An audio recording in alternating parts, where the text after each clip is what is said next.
Hello and welcome to today's lecture. आज के इस लेक्चर में हम लोग डिस्कस करेंगे meaning nature scope of economic geography. We have decided to start a new series, a new playlist, जिसमें हम लोग जो अक्सर स्टूडेंट्स फेस करते हैं, जो हर पेपर में we get the meaning nature scope of economic geography, physical geography, climatology, social geography, political geography, oceanography etcetera. हर पेपर में आपको ये टॉपिक पढ़ना ही पड़ता है कि इस सब्जेक्ट का या इस पेपर का मीनिंग, नेचर एंड स्कोप क्या है। So through this playlist we will try to make some quality content and quality lectures on the meaning, nature, scope and definition of the branches of geography which are taught in the Indian universities and colleges. Today we will delve into the meaning, nature and scope of economic geography. ठीक है, सो हम लोग जानेंगे कि economic geography का क्या मतलब है, उसका नेचर क्या है, उसकी प्रकृति क्या है एंड उसका स्कोप यानी कि अध्ययन क्षेत्र क्या है। So firstly we will try to figure out what is the definition of economic geography or the meaning of economic geography.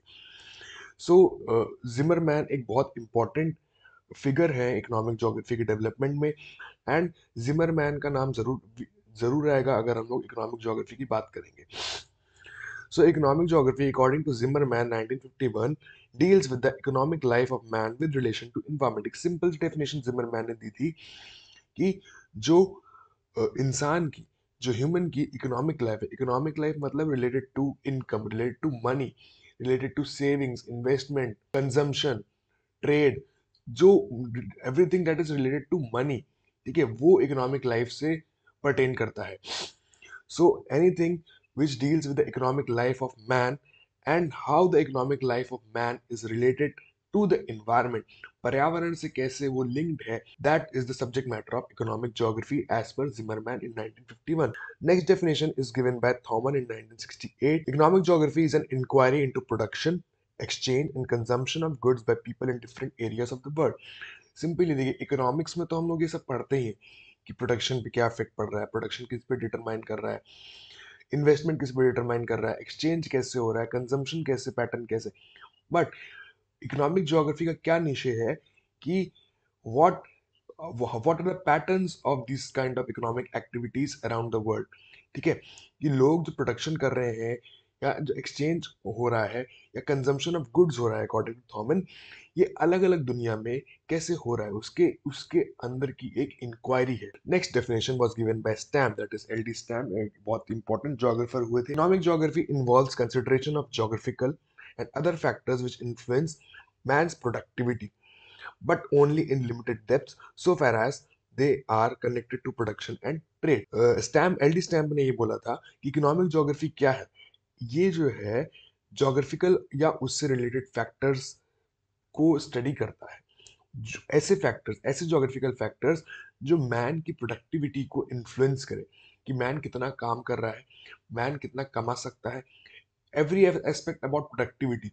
ठीक है, because geographical location determines the productivity of the man, because geographical location subsequently determines the productivity of the human।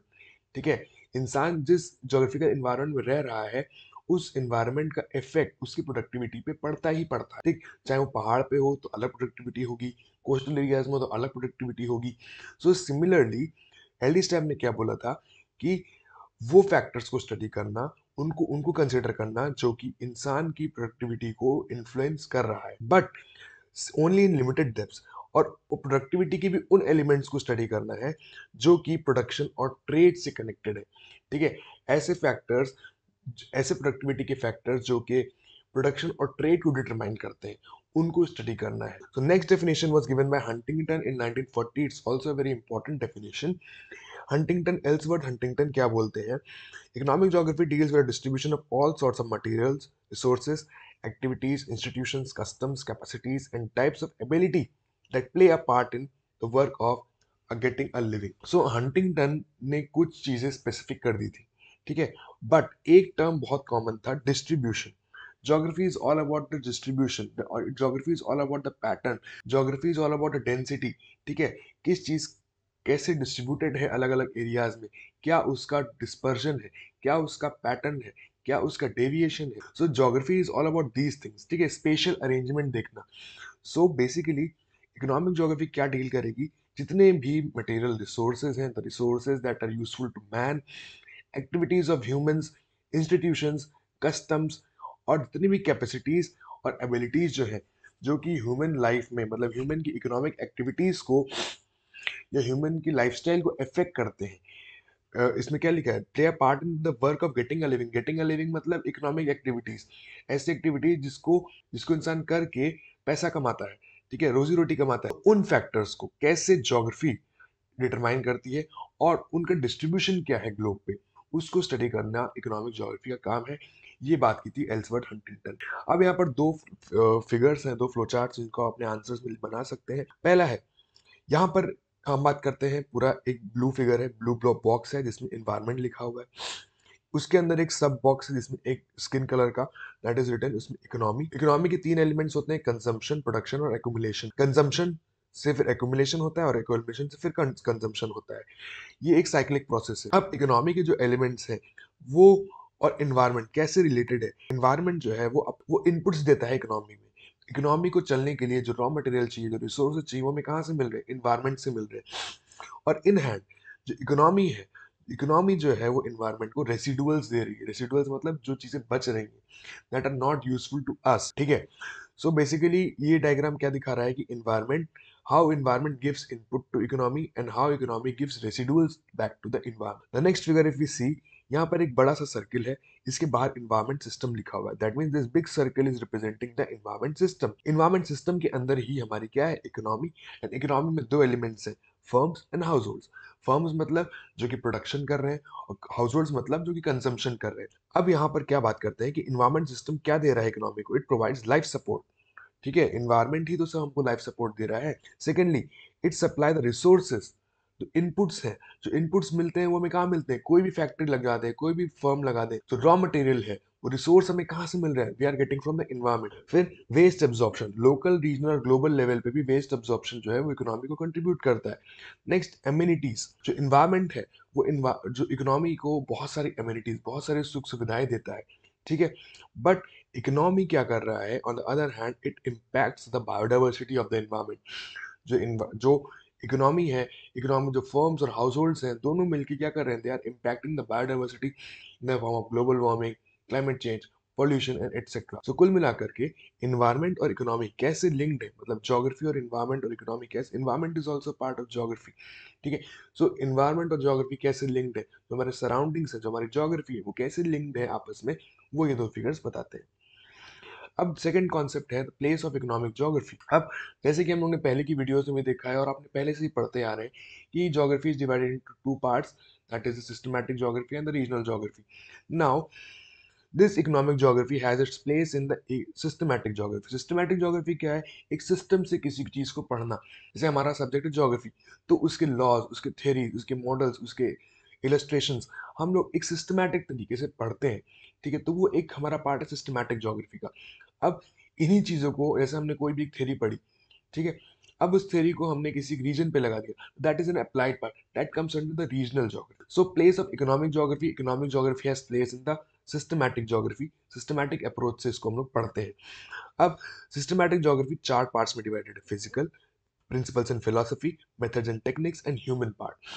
तो जो हमारी economic geography है, that comes under the human part of the systematic approach of studying geography. Human part में भी हमारे several branches हैं, ठीक है। उसमें पहली ब्रांच है social cultural geography, then we have historical geography, then we have population and settlements, we have political and we have economic geography, ठीक है। So economic geography has its place in the human geography portion. Economic geography जो है वो human geography में है, और human geography कहाँ है, सिस्टमैटिक ज्योग्राफी। अब this economic geography has several सब ब्रांचेस। इसमें इकोनॉमिक ज्योग्राफी में हम लोग इकोनॉमिक एक्टिविटीज के बेसिस पे हम लोग ने बहुत सारे उसके सब डिविजन्स करके रखे हैं। तो पहला है agriculture, then we have industrial, then we have tourism, then we have trade and transport, then we have infrastructure and then we have services. इन इन डोमेन्स में हम लोग इकोनॉमिक ज्योग्राफी को स्टडी करते हैं। अब एनसीईआरटी में जो ह्यूमन ज्योग्राफी की एनसीईआरटी है, उसमें एक ये फिगर बना हुआ है जिसमें ह्यूमन ज्योग्राफी को हम लोग ने अलग अलग पार्ट्स में डिवाइड किया है, जिसमें पहला कॉलम डिसाइड करता है कि ह्यूमन ज्योग्राफी का फील्ड कौन सा है, which field are we discussing in the human geography.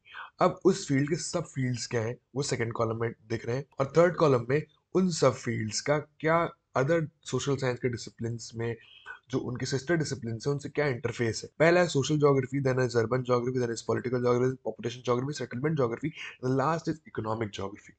अब हम लोग इकोनॉमिक ज्योग्राफी को डिटेल में डिस्कस करेंगे, बाकी चीज हम लोग जब इनके सब्सिक्वेंट वीडियोस बनाएंगे तब उसमें पढ़ेंगे। इकोनॉमिक ज्योग्राफी की सिस्टर डिसिप्लिन क्या है? We have economics, because consumption, production, exploitation, ये सब हम लोग कहाँ पढ़ते हैं? इकोनॉमिक्स में। अब उस चीज को हम लोग जब एक ज्योग्राफिकल रीजन में उसका spatial pattern, spatial arrangement study करते हैं, then it comes under the economic geography. अब इकोनॉमिक ज्योग्राफी के सब फील्ड्स कितने हैं? We have 6 sub fields as per this table. पहला है ज्योग्राफी ऑफ रिसोर्सेज, रिसोर्स कहाँ पर कैसे डिस्ट्रीब्यूटेड है, अभी हम लोग इसको आगे डिस्कस भी करेंगे।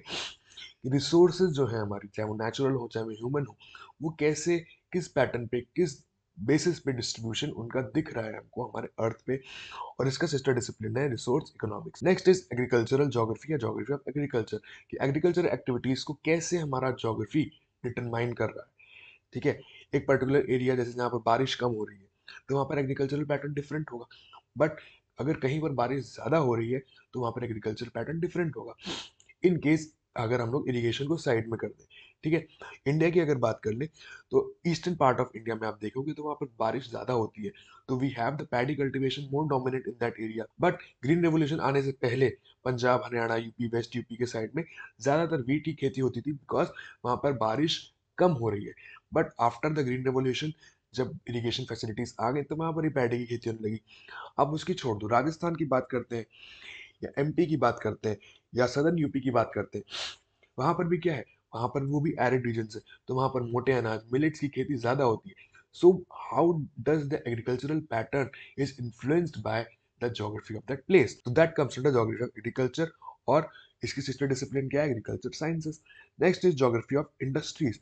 इंडस्ट्री बहुत इंपॉर्टेंट है और ज्योग्राफी बहुत इंपॉर्टेंट रोल प्ले करता है इंडस्ट्री के सेटलमेंट में। जब आप लोग इकोनॉमिक ज्योग्राफी पढ़ेंगे तो you will study a theory known as Weber's theory of industrial location. ठीक, कि इंडस्ट्री की लोकेशन कहाँ रखी जाए, क्या हम उसको रॉ मटेरियल के पास रखें, क्या हम लोग उसको मार्केट के पास रखें, क्या हम लोग उसको चीप लेबर के पास रखें, क्या या हम लोग उसको एग्लोमेरेशन के पास। तो ये फैक्टर्स वेबर ने डिस्कस किए थे अपनी थ्योरी में।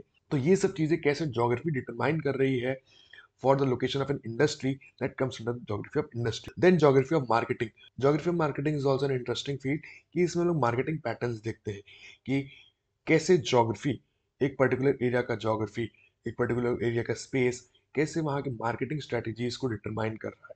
ठीक है, कैसे कैसे कैसे कोई एक, मान लीजिए कोई भी एक प्रोडक्ट है, तो वो प्रोडक्ट का इन्फ्लुएंस कितना है, वो किन किन ज्योग्राफिकल एरियाज में ज्यादा सप्लाई हो रही है उसकी, और किन किन जोग्राफिकल एरियाज में कम सप्लाई हो रही है। तो ये भी एक ज्योग्राफी ऑफ मार्केटिंग होगी।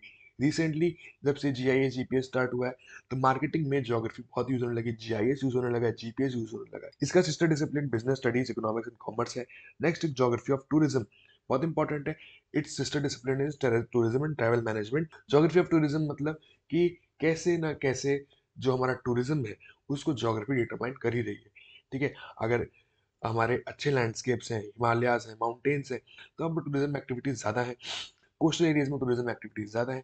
So how geography is determining the tourism potentialities of that particular place, और कैसे एक पर्टिकुलर एरिया की जो ज्योग्राफी है वो टूरिज्म को हिंडर भी कर सकती है और उसको सपोर्ट भी कर सकती है।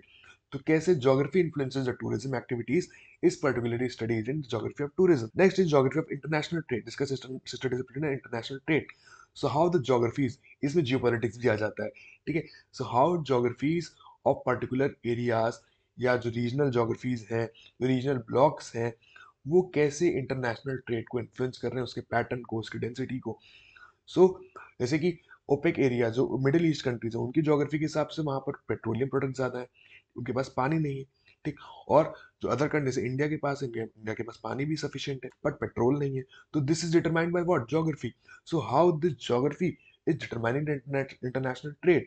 ठीक है, हम उनसे ऑयल इंपोर्ट कर रहे हैं। ठीक है, why? Because our geography has low amount of petroleum products, has low amount of petroleum और crude oil, but their geography supports, उनके पास ज्यादा तेल है। ठीक, तो this we study in geography of international trade. So ये बेसिकली एक ओवरव्यू था कि इकोनॉमिक ज्योग्राफी का प्लेस कहाँ है हमारे ज्योग्राफी में। Next the most important thing is the scope of economic geography. Scope of economic geography is a broad and encompasses the study of how economic activities are organized, distributed and interact with the physical and human landscape of the earth. जो economic activities है वो कैसे organise है, कैसे उनका pattern है, कैसे वो डिस्ट्रीब्यूटेड है, और ह्यूमन और फिजिकल लैंडस्केप से कैसे वो इंटरेक्शन हो रहा है उनका, वो बेसिकली स्कोप है। तो ये बेसिकली हमारे कुछ पॉइंट्स हैं जो बताते हैं कि ज्योग्राफी, इकोनॉमिक ज्योग्राफी का क्या अध्ययन क्षेत्र है, क्या उसका स्कोप है, क्या हम लोग स्टडी करते हैं, स्टडी मैटर क्या है। पहला, special distribution of economic activities, कि जो इकोनॉमिक एक्टिविटीज हैं जैसे कि primary, secondary, tertiary, quaternary, quinary, ये सब जो एक्टिविटीज हैं ये कैसे डिस्ट्रीब्यूटेड हैं हमारे अर्थ पे या हमारे एक पर्टिकुलर रीजन में, जैसे कैसे वहाँ की ज्योग्राफी हमारे इकोनॉमिक एक्टिविटीज को डिटरमाइन कर रही है, उनका स्पेशल डिस्ट्रीब्यूशन चेंज कर रही है। ठीक है, so this is studied under the economic geography. Next is very important, distribution, utilization and management of resources. Resource जो है तो सबसे इंपॉर्टेंट चीज है हमारे ह्यूमन काइंड के लिए, उनका डिस्ट्रीब्यूशन कैसा है, कि इंडिया में कोल रिसोर्सेज कहाँ पर है, इंडिया में गोल्ड रिसोर्स कहाँ पर है, इंडिया में वाटर रिसोर्सेज कहाँ पर है, इंडिया में सॉइल रिसोर्सेज कहाँ पर, फॉरेस्ट रिसोर्सेज कहाँ पर है। तो अलग अलग टाइप के रिसोर्सेज का स्पेशल डिस्ट्रीब्यूशन क्या है, प्लस उनको कैसे यूटिलाइज कर रहे हैं, उनका यूज कैसे कर रहे हैं, ठीक है, उसका भी spatial distribution, and how to manage them, geography के हिसाब से उनको कैसे मैनेज करना है, that comes under the scope of economic geography. Next is location based models, इसको हम लोग ने अभी जस्ट डिस्कस किया। Geography is all about what, location. Location बहुत इंपॉर्टेंट फंडामेंटल कॉन्सेप्ट है ज्योग्राफी का, कहाँ पर इंडस्ट्री लगाई जाए, कहाँ पर कौन सी इंडस्ट्री लगाई जाए। ठीक है, अब जो आइडियल लोकेशन होगी कॉटन इंडस्ट्री की, that will not be an ideal location for a sugar cane industry, sugar industry. जो रॉ मटेरियल हमको आयरन स्टील में चाहिए, वो रॉ मटेरियल हमको एल्यूमिनियम के लिए नहीं चाहिए, हमको कुछ और चाहिए।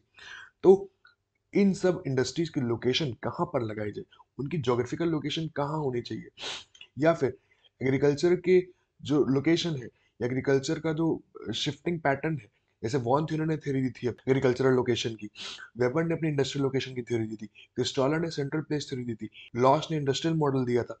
सो अलग अलग हमारे जोग्राफर्स आए, उन्होंने लोकेशन बेस्ड थ्योरीज को इनकॉर्पोरेट किया, और कैसे कहाँ पर कौन सी एक्टिविटी का लोकेशन होना चाहिए उसको डिस्कस किया था। Next is regional and economic development.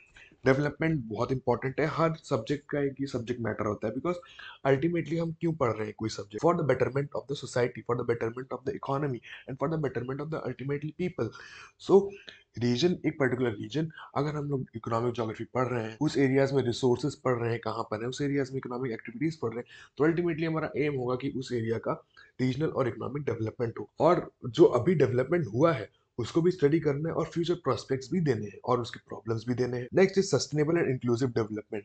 Similarly same चीज है लगभग लगभग, कि जो सस्टेनेबल डेवलपमेंट गोल्स है उनको कैसे, वो भी वो सस्टेनेबल डेवलपमेंट गोल्स तो हर डोमेन के लिए है, हर डोमेन में हमें पढ़ना है। So how these sustainable development goals are applicable in particular region, in particular location, और उन रीजन में हम कैसे उन गोल्स को अचीव कर सकते हैं, बिकॉज अलग अलग एट्रीब्यूट्स होते हैं हर अलग अलग रीजन के, तो हर रीजन में अलग अलग स्ट्रेटेजीज फॉलो की जाती है। सो कैसे हम लोग उसको स्टडी कर सकते हैं, that is under sustainable development and inclusive development. Next is pattern of trade and globalization, ये हम लोगों ने डिस्कस किया, जो ट्रेड के पैटर्न्स है, कि कौन सी कमोडिटी कहाँ से इंपोर्ट हो रही है, कौन सी कमोडिटी कैसे एक्सपोर्ट हो रही है, कितना हो रही है, कितनी कितनी एक्सपोर्ट हो रही है, कितनी इंपोर्ट हो रही है। तो ये हम लोग डिस्कस करते हैं इकोनॉमिक ज्योग्राफी में, कि ट्रेड का पैटर्न कैसा है, कहाँ से ज्यादा इंपोर्ट हो रहा है, कहाँ से कम हो रहा है, दीज ऑल थिंग्स।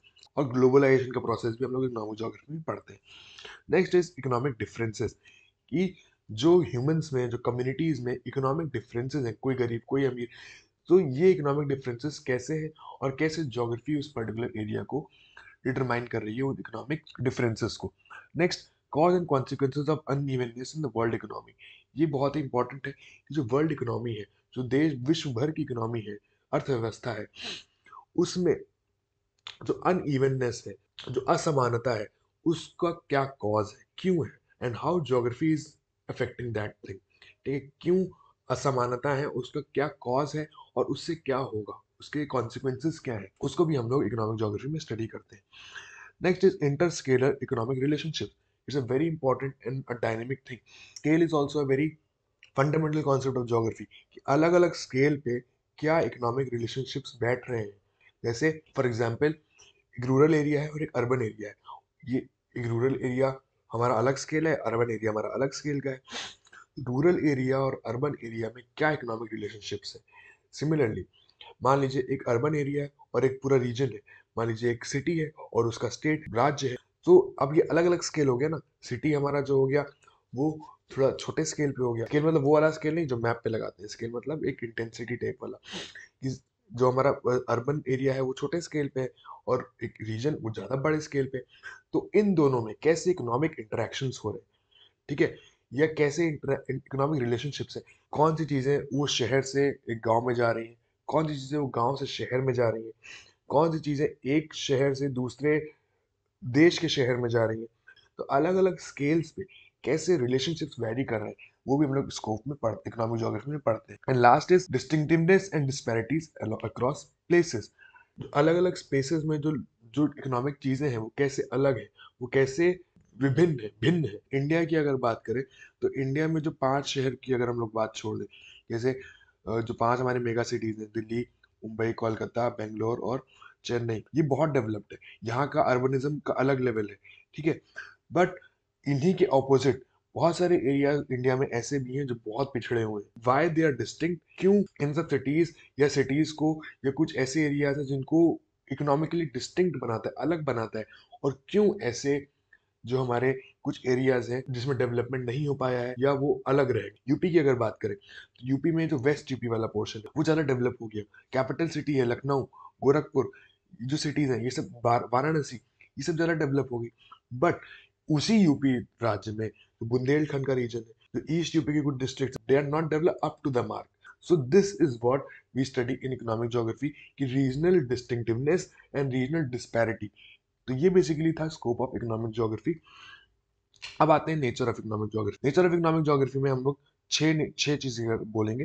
पहला इंटरडिसिप्लिनरी, ऑब्वियसली ये हमारा जो इकोनॉमिक ज्योग्राफी है ये interdisciplinary, because because it derives the content from economics and other social sciences. Consumption, production, ये सब इकोनॉमिक्स की स्टडी है, बट हम लोग उसको किसी एक पर्टिकुलर एरिया में अप्लाई करते हैं और उसका स्पेशल वेरिएशन देखते हैं। तो it is N interdisciplinary science. Second, it has an spatial dimension. इसको हम लोग स्टार्टिंग से बोल रहे हैं कि स्पेशल वर्ड ही इंपॉर्टेंट है, ठीक है, कि रीजन में उसको कैसे अप्लाई करना है। और रीजन की स्टडी किसी एक इकोनॉमिक एक्टिविटी या किसी भी, दोनों ने पढ़ा भी स्कोप में, वो सब अगर किसी रीजन में या किसी स्पेस में अप्लाई करते हैं तो that is that means it has an spatial dimension. Then it is an development science, ठीक है। अभी हम लोगों ने इसको स्कोप में भी देखा कि how we have to study, we have to apply this economic geography for providing policies and programs for the development and the betterment of society as well as the humankind. Next, it is a social science, because economics is also a social science, so therefore economic geography comes also under a social science, because इसमें जितना भी हम लोग पढ़ते हैं चीजें वो सब derived, they are derived or they are related to the society, ठीक है। कंजम्पशन हो गया, प्रोडक्शन हो गया, रीजनल डिस्पैरिटी हो गई, it is related to the society. Societal element जो है वो हम लोग सोशल साइंसेज में पढ़ते हैं। सो economic geography is also social science. Next is empirical and theoretical. बिल्कुल, जैसे हम लोगों ने बताया कि बहुत सारे थ्योरी, जैसे इसमें आप डायग्राम देख सकते हैं, ये सेटलमेंट्स का डायग्राम है, ये वेबर की थ्योरी है, क्रिस्टोलर की थ्योरी है, वेबर की थ्योरी है। So what are we saying is empirical मतलब फैक्ट बेस्ड है, प्रूफ बेस्ड है, और थ्योरेटिकल मतलब इसमें थ्योरीज हैं, लॉज हैं, मॉडल्स हैं। वेबर की थ्योरी होगी, हूवर की इंडस्ट्रियल लोकेशन थ्योरी होगी, वॉन थिनन की थ्योरी होगी, क्रिस्टोलर की थ्योरी होगी। So the study is not just qualitative, it is the blend of qualitative and quantitative approach. बहुत सारे mathematical models, laws and theories हम लोग इसमें इनकॉर्पोरेट करते हैं टू प्रूव देम। उसको हम लोग एम्पिरिकल तरीके से प्रूव करते हैं जो रियलिटी में एग्जिस्ट कर रहा है, ठीक है। So the nature is also empirical and theoretical. Then it is dynamic and policy centric, मतलब इसका जो नेचर है वो चेंज होता रहता है। It is dynamic. जरूरी नहीं है कि हम लोग एक ही चीज हर वक्त इकोनॉमिक ज्योग्राफी में पढ़ते हैं। The nature of the economic geography is not a static part, it is dynamic and policy centric, कि जो हम लोग इसे पढ़ते हैं, जो हम लोग इसको, जो भी एस्पेक्ट्स हम लोग इसमें एक्सप्लोर करते हैं, उसको हम लोग कहीं ना कहीं पॉलिसी मेकिंग में यूज करते हैं। और अल्टीमेटली एक डेवलपमेंट का प्रोसेस जो हम लोग ने देखा ना, डेवलपमेंटल साइंस, ये इकोनॉमिक ज्योग्राफी को स्टडी करने का भी अल्टीमेट गोल क्या है, कि हम लोग को डेवलपमेंट करना है। और development in regard to sustainable development, जैसे कि यहाँ पर हमने डायग्राम बना रखा है, ये इसलिए दे रखा है बिकॉज सस्टेनेबल डेवलपमेंट के 3 पिलर्स होते हैं। पहला इन्वायरमेंट, सोशल, एंड तीसरा इज इकोनॉमिक। सो इन्वायरमेंट हमें सही करना है, सोसाइटी सही करनी है, और इकोनॉमी को भी सही करना है। So basically what we are trying to figure it out, कि जो इकोनॉमिक ज्योग्राफी है उसका अल्टीमेटली क्या है, सस्टेनेबल डेवलपमेंट और developmental science. It is policy centric and dynamic in nature. So this was all about meaning, nature and scope of economic geography. तो अगर आपको इस वीडियो का पीडीएफ चाहिए तो आप इस क्यूआर कोड को स्कैन कर लीजिए, इससे आपको टेलीग्राम लिंक पे आप चले जाओगे और वहाँ पर आप चैनल को ज्वाइन कर सकते हैं। वहाँ पर आपको इस कंटेंट का पीडीएफ मिल जाएगा। साथ ही साथ कोई भी क्वेरी, कोई भी डाउट हो तो आप कमेंट सेक्शन में मेंशन कर सकते हैं या आप मुझे ईमेल पे भी रीच आउट कर सकते हैं। Thank you for watching and जय हिंद।